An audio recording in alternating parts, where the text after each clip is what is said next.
Vamos a darle la palabra al diputado Henry Ramos Alup por Acción Democrática. Muchas gracias. Yo no voy a sucumbir a la tentación de responder algunas afirmaciones que han hecho oradores, sobre todo los del gobierno que me han antecedido, porque por técnica parlamentaria aprendí a encuadrarme en mi discurso y no sucumbir a esa tentación para no disgregar, ¿verdad?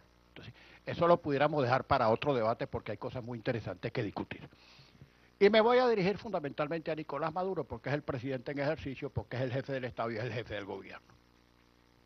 ¿Okay? Voy a comenzar por algunas obviedades, ¿no? Aquí por fin estamos dando este debate. O diálogo, o conversación, o conversación, por fin, pero por primera vez en 15 años. Es demasiado tiempo. Lo que en cualquier otro país es normal, es rutinario. Aquí se ha convertido, como alguien dijo, en noticioso, porque es un caso excepcional. Bueno, pero al fin se dio. Sería negativo y absolutamente preocupante en que nosotros diéramos un debate sobre las consecuencias, sobre los resultados y no sobre las causas. Y he visto que un poco nos estamos circunscribiendo o enfocando en discutir las consecuencias y no las causas. Yo creo que una de las causas, posiblemente la más eficaz, y no voy a decir que deliberadamente para no cargarle las tintas al gobierno, es que el gobierno se ha separado del propio marco constitucional, de su constitución. Yo lo creo firmemente y voy a hacer citas concretas. Y no pocas veces al separarse del marco constitucional ha transgredido la Constitución. Por ejemplo, 4 palabras muy socorridas por el régimen. Constantemente en el léxico, en los discursos, invariablemente son citadas estas palabras, por razones ideológicas, por supuesto. Revolución, socialismo, hegemonía y unión cívico-militar. La palabra revolución no aparece en la Constitución. Dentro de la Constitución, todo fuera de la Constitución. A la palabra revolución, no sé por qué, el constituyente, inspirado por Hugo Chávez, desde luego, porque la preeminencia y el dominio que tuvo sobre la constituyente y la fuerza parlamentaria que esa constitución que representaba Hugo Chávez, bueno, apenas creo que 6 constituyentes de oposición. 4, imagínese usted, y todos los demás eran del gobierno. Entonces, no hay nada en esta Constitución que no tenga la impronta de Hugo Chávez. Ahora, ¿por qué razón no aparece en la Constitución la palabra revolución? Seguramente porque fue un tema sobrevenido o posterior. Pero bien, no aparece acertadamente, inteligentemente, no aparece la palabra socialismo. Imagínense usted lo que significaría para un Estado democrático y civilizado consagrar a nivel constitucional determinada teoría o filosofía política. Quiere decir que todas las demás estaríamos al margen de la Constitución. Afortunadamente, esta Constitución no habla de socialismo. Como sería impropio también que hablara de socialdemocracia o de liberalismo o de democracia cristiana o de lo que fuera, porque el Estado plural y democrático no puede consagrar en la Constitución y como régimen de Estado ninguna teoría, ningún credo político, porque eso es excluyente, porque eso es hegemónico, porque eso no significa verdaderamente ejercicio democrático. La palabra hegemonía, y sea conciencia de lo que voy a hablar porque aquí hay muchos cultores del marxismo. La palabra hegemonía, desde Marx hasta hoy, pasando por Lenin y por Gramsci, es la imposición de una clase o sector sobre todos los demás por las buenas o por las malas, porque en esta materia los marxistas apenas discrepan del veto. Por las buenas Gramsci, inculturación, persuasión, pero por Lenin la fuerza. Bueno, el concepto de hegemonía es profundamente antidemocrático, porque significa, repito, la imposición de una clase o sector sobre todos los demás. Y voy a referirme a un tema que a lo mejor causa estupor, porque cuando en este país todavía se habla del tema militar, a la gente le corre un frío por el espinazo. ¿Cuál unión cívico-militar está aquí? Aquí no hay ninguna unión cívico-militar, presidente Maduro. Hablar de unión cívico-militar, la justaposición a quien más afecta es al poder civil y usted es civil. Sobre todo porque en nuestros países, en América Latina, tenemos una tétrica, dolorosa, nefasta experiencia de la irrupción de los militares en política. Los militares cumpliendo sus funciones constitucionales específicas y más nada que eso. El único derecho político que tienen los militares activos es el sufragio activo, ningún otro. Unión cívico-militar. Los militares subordinados al poder civil, profesionalizados, obedientes y no deliberantes y no casados con ninguna ideología política. Dentro de la Constitución todo, fuera de la Constitución nada. Otra cosa, esta Constitución no permite que las Fuerzas Armadas se apelliden, que si fuera, ni siquiera bolivariana. Aquí no hablan de Fuerza Armada Bolivariana. Fuerza Armada seca. Ni bolivarianas, ni chavistas, ni socialistas, ni revolucionarias. Los militares que en los desfiles o en cualquier evento se identifiquen como revolucionarios, como socialistas y como chavistas están violando abiertamente la Constitución. Y esto es causa de malestar en los cuarteles. Porque esto ha sido causa de malestar en el seno de la Fuerza Armada y con razón. Y conste. Y ahora me voy a referir a eso. Todos los golpes de Estado son malos, no hay golpes de Estado buenos y golpes de Estado malos, pero a eso me voy a referir más adelante. Las Fuerzas Armadas, insisto y repito, están subordinadas al poder civil. Cualquier otra cosa que hagan los militares fuera del encuadre que les señala la Constitución están violándolo. Violando su juramento y violando su ejercicio. Además, la omnipresente tentación, más bien peligro, de los militares al acecho del poder, de esto tenemos ingratísima memoria en América Latina. No solamente en Venezuela, que lo diga Brasil, que lo diga Ecuador, en menos grados Colombia, Chile, Paraguay, Uruguay. El militar que quiera hacer política, que se retire del servicio activo y haga política, bienvenido. Pero mientras tanto tengan el uniforme y tengan las armas, no pueden deliberar, porque yo no puedo deliberar como ciudadano con un hombre armado. Por Dios. En la Constitución no aparecen como componentes, solo aparecen como componentes el Ejército, la Armada, la Fuerza Aérea, la Aviación y la Guardia Nacional. No aparecen como componentes ni la Reserva ni la milicia establecidas de manera permanente. Yo creo que fueron, es una conjetura mía, porque yo no soy militarólogo, mi conjetura es que después del golpe de abril, que a muchos de la oposición no les gusta que se hable del golpe de abril, que fue un golpe, primero un vacío de poder, y cuando no aparecieron quienes habían de suceder al presidente, porque lógicamente se habían resguardado. No lo estoy criticando, Diosdado. No te pongas bravo, que te reíste. Bueno, sí, pero mira, yo no estoy en la asamblea. Acuérdate que yo no soy subalterno tuyo, yo no estoy en la asamblea. Bueno, ten calma, no te pongas. Estoy diciendo que a lo mejor, te estoy diciendo que no aparecieron porque era lógico que se resguardaran. Porque si hubieran aparecido, a lo mejor los liquidan. Hubo al principio vacío y después hubo un golpe, aunque eso a muchos oídos desentone. Primero hubo vacío y después golpe.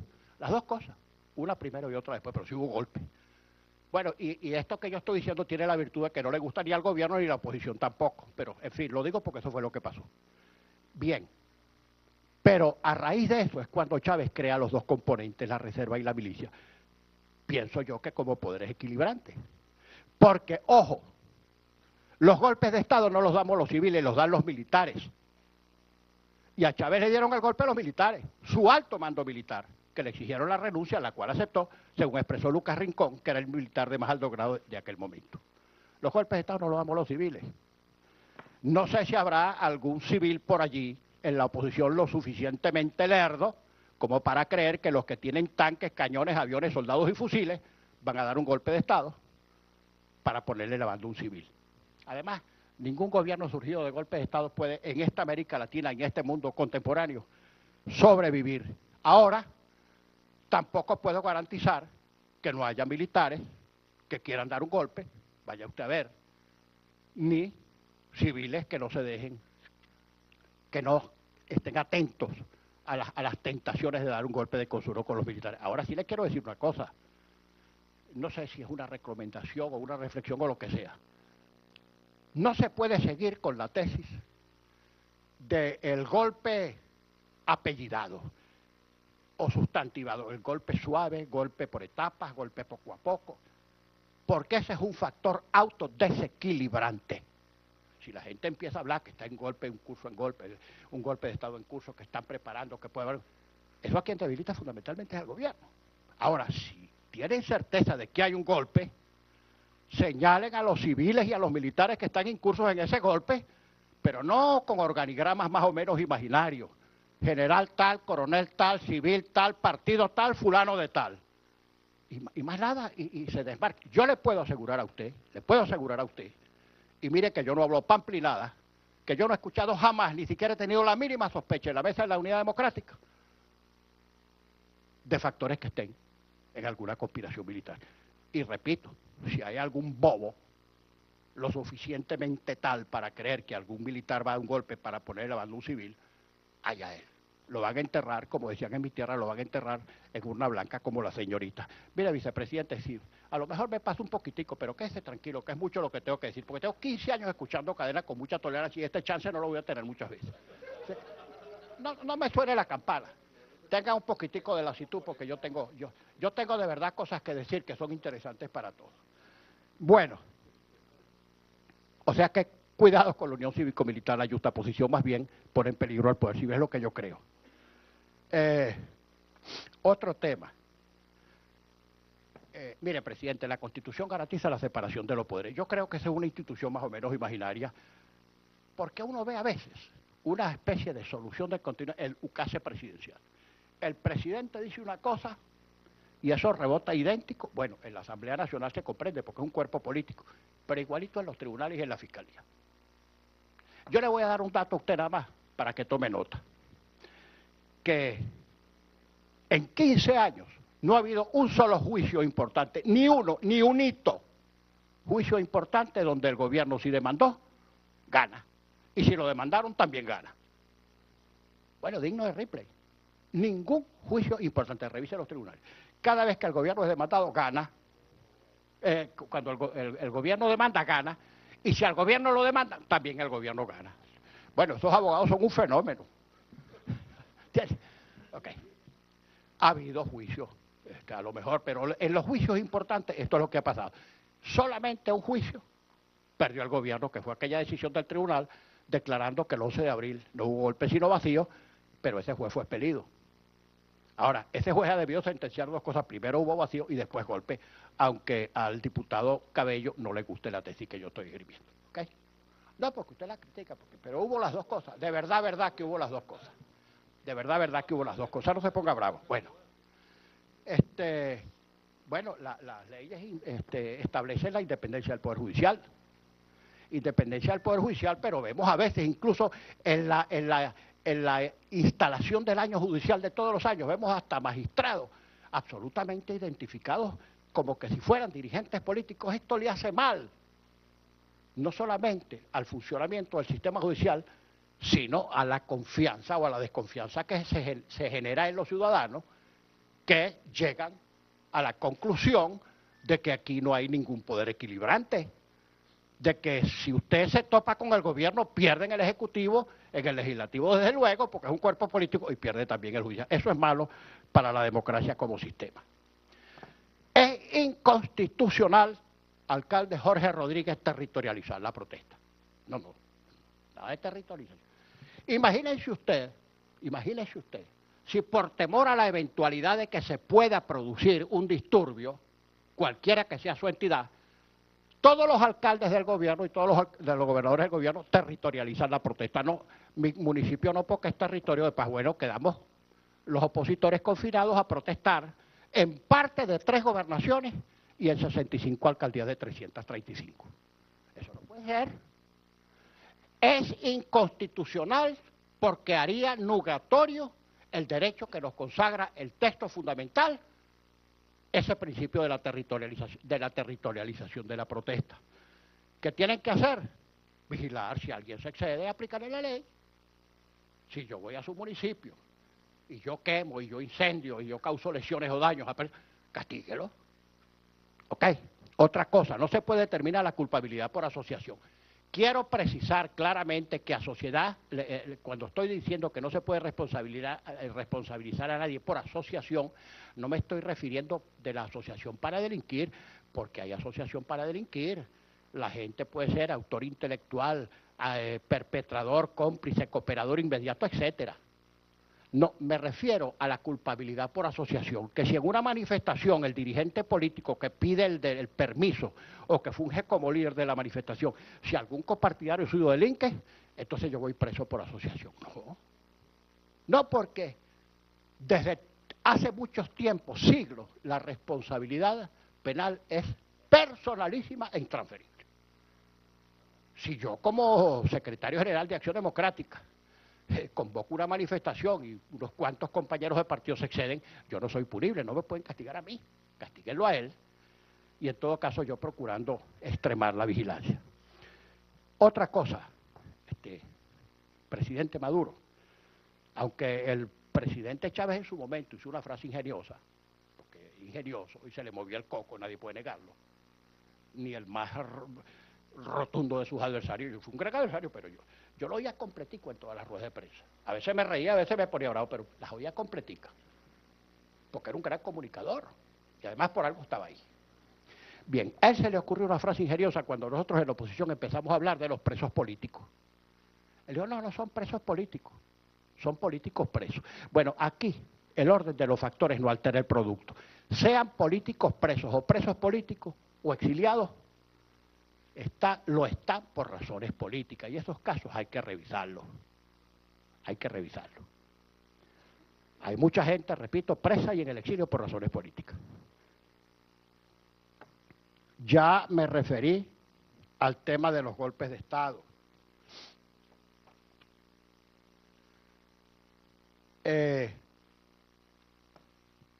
Mire, presidente, en materia de golpes no puede haber ambigüedad, no hay golpes buenos y golpes malos. Le voy a citar unos casos. El último golpe de Estado de la cuarta, se había producido el porteñazo en el año 62. Entre el año 62 y el 4 de febrero del 92, que fue el golpe encabezado por Hugo Chávez, transcurrieron 30 años. Pero del 4 de febrero del 92 al 11 de abril del 2002 transcurrieron apenas 10 años. Desde el porteñazo a Chávez, 30 años. Pero de Carmona a Chávez, 10 años. Fíjese cómo se acortaron los tiempos. ¿Y por qué? Porque cuando se abre esa espita, cuando el tema del golpe comienza a rodar y resucita cuando todo el mundo creía que estaba enterrado y sepultado para bien de la humanidad, vuelve otra vez el militarazo. No hay golpes buenos ni hay golpes malos. Todos los golpes son malos. Todos los golpes son malos.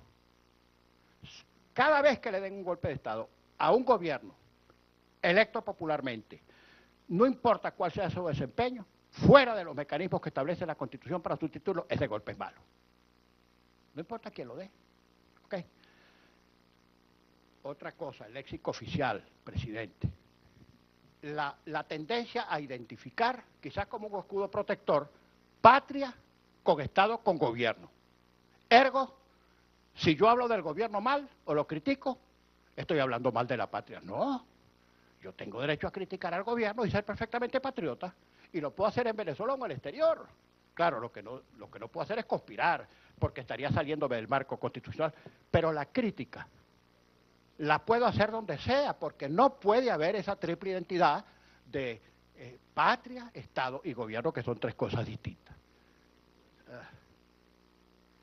Que le pidan la renuncia. Ese es un derecho que tiene cualquiera, pedirle la renuncia. A Rómulo se la estuvieron pidiendo durante 5 años y llenaron el país de pinta. Rómulo renuncia, y como dijo Rómulo, gobernaré hasta el 14 de febrero, ni un día más ni un día menos. Yo soy un presidente que ni renuncia ni lo renuncia.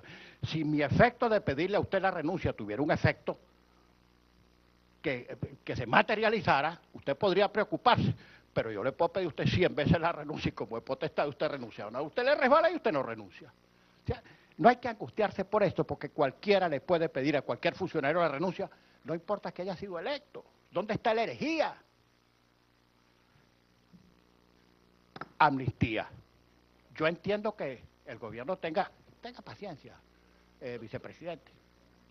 Yo sé que me estoy pasando, pero mire, está bien, pero no hablo más entonces, dejo de decir lo que tengo que decir, que es interesante o no lo digo más. Dígame usted. No me alcanzan. Fíjese. Bueno, está bien. No haya angustia por cortarme, porque tengo cosas importantes que decir. Mire, la amnistía. La amnistía, 15 años sin hablar aquí. La amnistía. A lo mejor tienen reservas con la amnistía porque es omnicomprensiva. Ahí entra tutilimundi en una ley de amnistía. A lo mejor lo entiendo, aunque nosotros estamos de acuerdo con la ley de amnistía. Pero los casos que quiere resolver el presidente los tiene a la mano. Usted no necesita ley de amnistía. Si quiere resolver, puede resolver.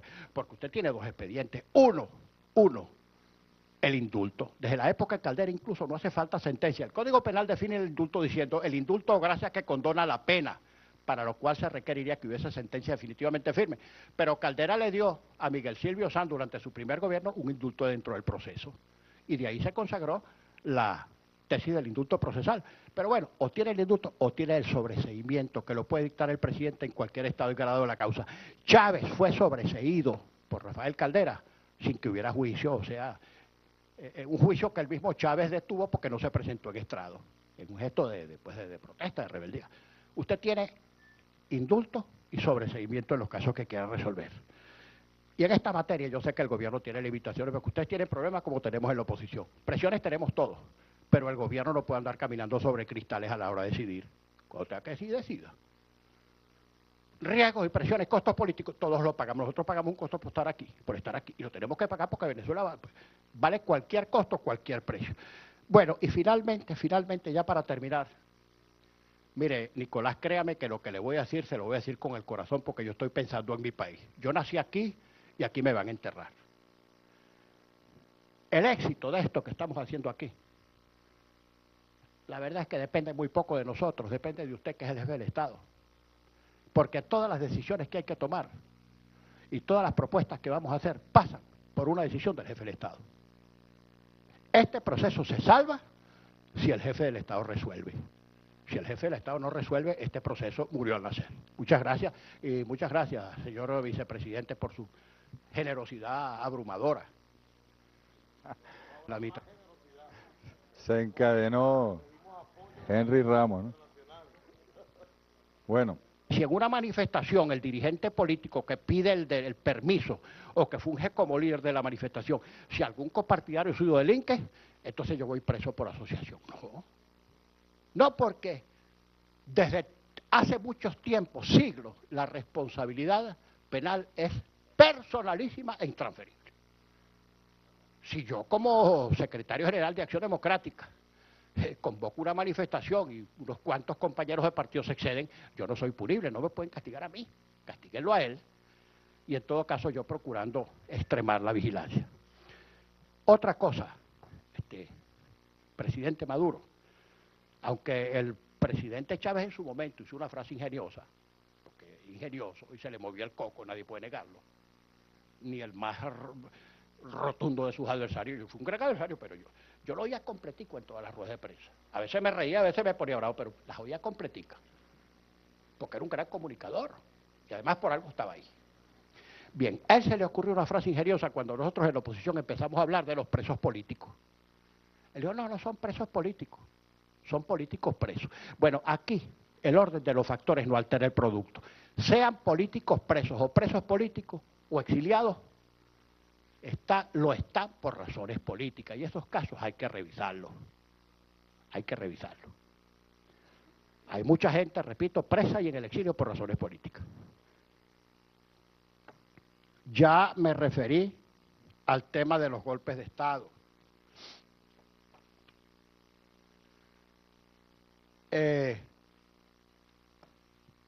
Mire, presidente, en materia de golpes no puede haber ambigüedad, no hay golpes buenos y golpes malos.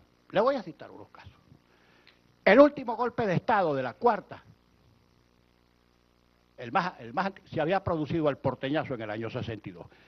Entre el año 62 y el 4 de febrero del 92, que fue el golpe encabezado por Hugo Chávez, transcurrieron 30 años. Pero del 4 de febrero del 92 al 11 de abril del 2002 transcurrieron apenas 10 años. Desde el porteñazo a Chávez, 30 años. Pero de Carbona a Chávez, 10 años. Fíjese cómo se acortaron los tiempos.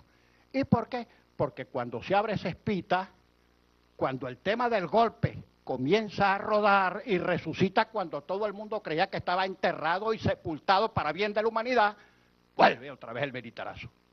No hay golpes buenos ni hay golpes malos. Todos los golpes son malos. Todos los golpes son malos.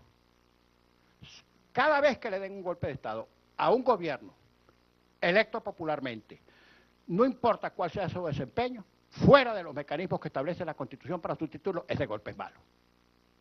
No importa quién lo dé. ¿Okay? Otra cosa, el léxico oficial, presidente. La tendencia a identificar, quizás como un escudo protector, patria con Estado con gobierno.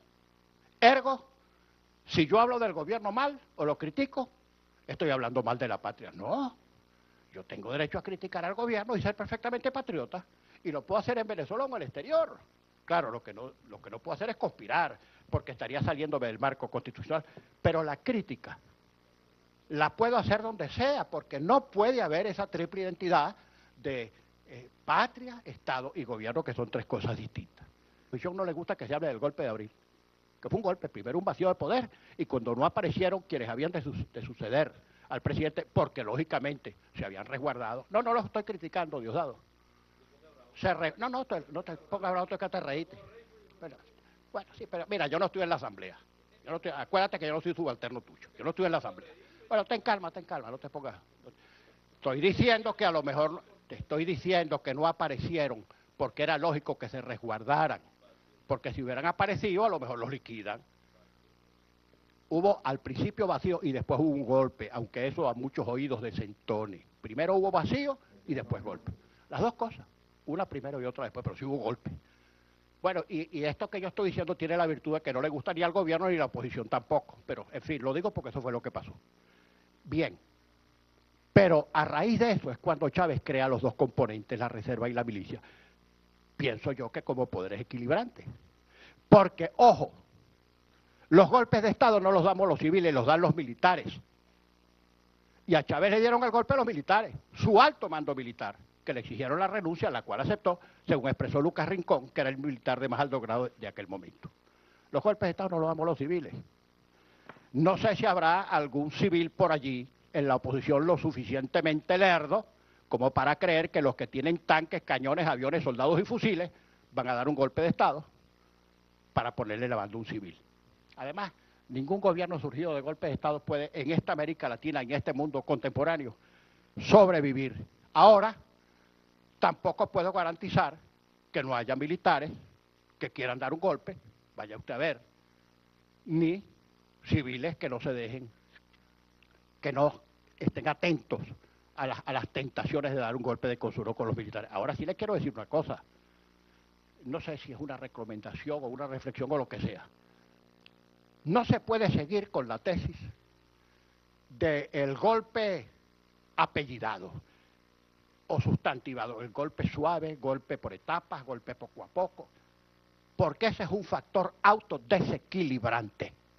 Si la gente empieza a hablar que está en golpe, un curso en golpe, un golpe de Estado en curso, que están preparando, que puede haber, eso a quien debilita fundamentalmente es al gobierno. Ahora, si tienen certeza de que hay un golpe, señalen a los civiles y a los militares que están incursos en ese golpe, pero no con organigramas más o menos imaginarios. General tal, coronel tal, civil tal, partido tal, fulano de tal.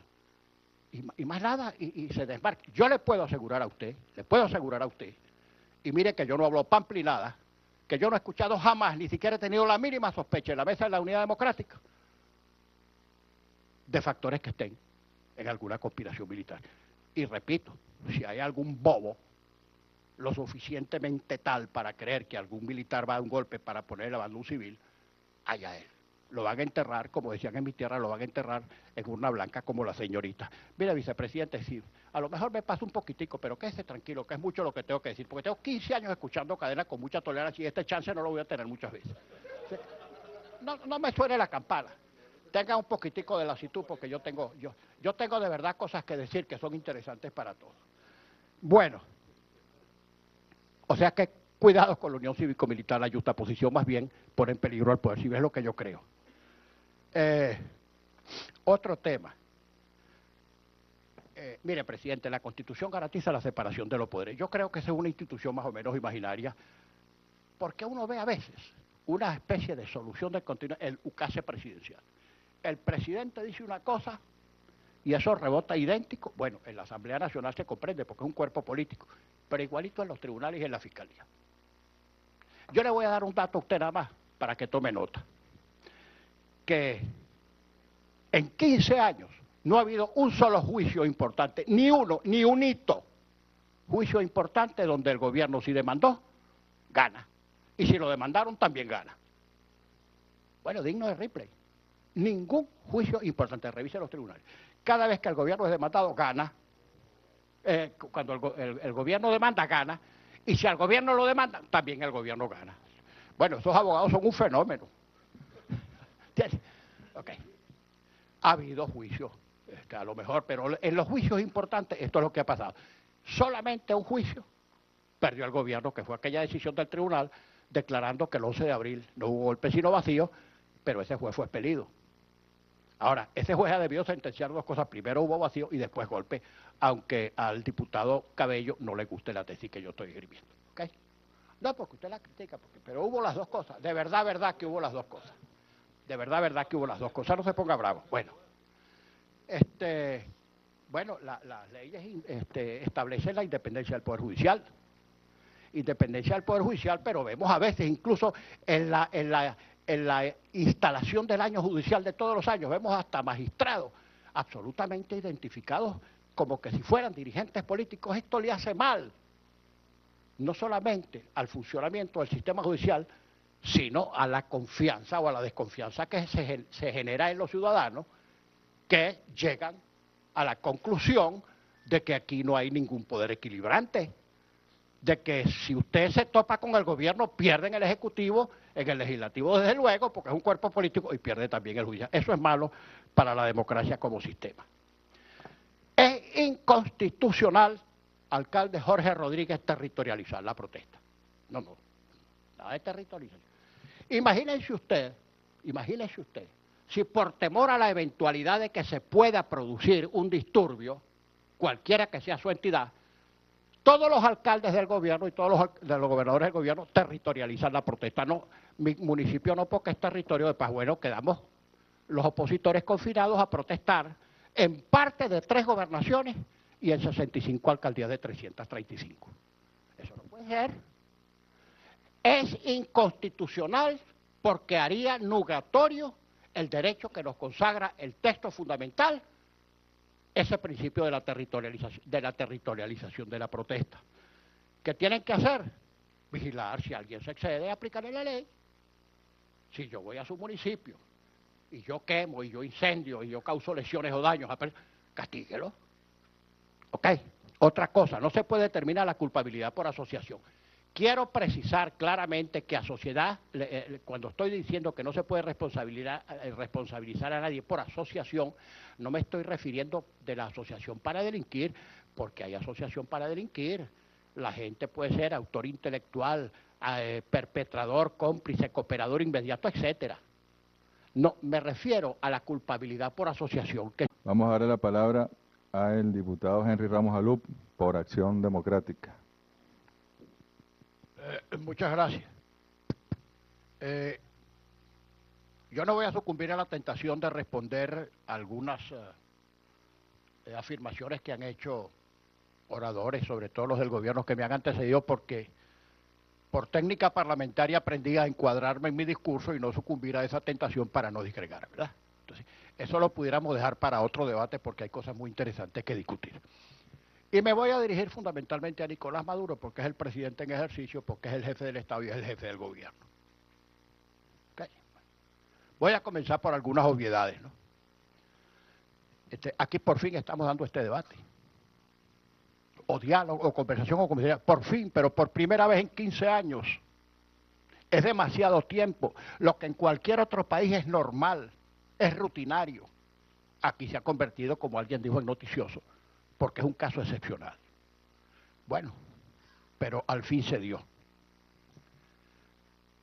Sería negativo y absolutamente preocupante en que nosotros diéramos un debate sobre las consecuencias, sobre los resultados y no sobre las causas. Y he visto que un poco nos estamos circunscribiendo o enfocando en discutir las consecuencias y no las causas. Yo creo que una de las causas, posiblemente la más eficaz, y no voy a decir que deliberadamente para no cargarle las tintas al gobierno, es que el gobierno se ha separado del propio marco constitucional, de su constitución. Yo lo creo firmemente, voy a hacer citas concretas. Y no pocas veces al separarse del marco constitucional ha transgredido la Constitución. Por ejemplo, 4 palabras muy socorridas por el régimen. Constantemente en el léxico, en los discursos, invariablemente son citadas estas palabras, por razones ideológicas, por supuesto.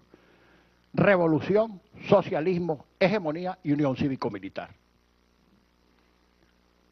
La palabra revolución no aparece en la Constitución. Dentro de la Constitución, todo fuera de la Constitución. La palabra revolución, no sé por qué, el constituyente, inspirado por Hugo Chávez, desde luego, porque la preeminencia y el dominio que tuvo sobre la constituyente y la fuerza parlamentaria en esa constitución que representaba Hugo Chávez, bueno, apenas creo que 6 constituyentes de oposición. 4, imagínese usted, y todos los demás eran del gobierno. Entonces, no hay nada en esta Constitución que no tenga la impronta de Hugo Chávez. Ahora, ¿por qué razón no aparece en la Constitución la palabra revolución? Seguramente porque fue un tema sobrevenido o posterior. Pero bien, no aparece acertadamente, inteligentemente, no aparece la palabra socialismo. Imagínense usted lo que significaría para un Estado democrático y civilizado consagrar a nivel constitucional determinada teoría o filosofía política. Quiere decir que todas las demás estaríamos al margen de la Constitución. Afortunadamente, esta Constitución no habla de socialismo. Como sería impropio también que hablara de socialdemocracia o de liberalismo o de democracia cristiana o de lo que fuera, porque el Estado plural y democrático no puede consagrar en la Constitución y como régimen de Estado ninguna teoría, ningún credo político, porque eso es excluyente, porque eso es hegemónico, porque eso no significa verdaderamente ejercicio democrático. La palabra hegemonía, y sea conciencia de lo que voy a hablar porque aquí hay muchos cultores del marxismo. La palabra hegemonía, desde Marx hasta hoy, pasando por Lenin y por Gramsci, es la imposición de una clase o sector sobre todos los demás por las buenas o por las malas, porque en esta materia los marxistas apenas discrepan del veto. Por las buenas Gramsci, inculturación, persuasión, pero por Lenin la fuerza. Bueno, el concepto de hegemonía es profundamente antidemocrático, porque significa, repito, la imposición de una clase o sector sobre todos los demás. Y voy a referirme a un tema que a lo mejor causa estupor, porque cuando en este país todavía se habla del tema militar, a la gente le corre un frío por el espinazo. ¿Cuál unión cívico-militar está aquí? Aquí no hay ninguna unión cívico-militar, presidente Maduro. Hablar de unión cívico-militar, la justaposición a quien más afecta es al poder civil, y usted es civil. Sobre todo porque en nuestros países, en América Latina, tenemos una tétrica, dolorosa, nefasta experiencia de la irrupción de los militares en política. Los militares cumpliendo sus funciones constitucionales específicas y más nada que eso. El único derecho político que tienen los militares activos es el sufragio activo, ningún otro. Unión cívico-militar. Los militares subordinados al poder civil, profesionalizados, obedientes y no deliberantes y no casados con ninguna ideología política. Dentro de la Constitución todo, fuera de la Constitución nada. Otra cosa. Esta Constitución no permite que las Fuerzas Armadas se apelliden, que si fuera, ni siquiera bolivariana. Aquí no hablan de Fuerza Armada bolivariana. Fuerza Armada seca, ni bolivarianas, ni chavistas, ni socialistas, ni revolucionarias. Los militares que en los desfiles o en cualquier evento se identifiquen como revolucionarios, como socialistas y como chavistas están violando abiertamente la Constitución. Y esto es causa de malestar en los cuarteles. Porque esto ha sido causa de malestar en el seno de la Fuerza Armada y con razón. Y conste. Y ahora me voy a referir a eso. Todos los golpes de Estado son malos, no hay golpes de Estado buenos y golpes de Estado malos, pero a eso me voy a referir más adelante. Las Fuerzas Armadas, insisto y repito, están subordinadas al poder civil. Cualquier otra cosa que hagan los militares fuera del encuadre que les señala la Constitución están violándolo. Violando su juramento y violando su ejercicio. Además,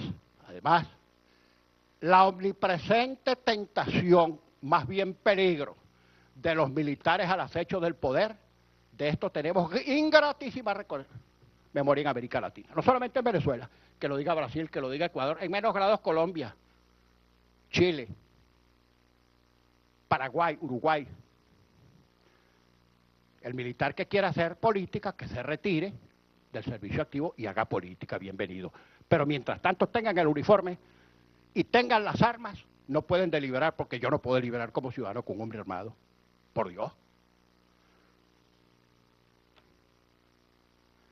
En la Constitución no aparecen como componentes, solo aparecen como componentes el Ejército, la Armada, la Fuerza Aérea, la Aviación y la Guardia Nacional.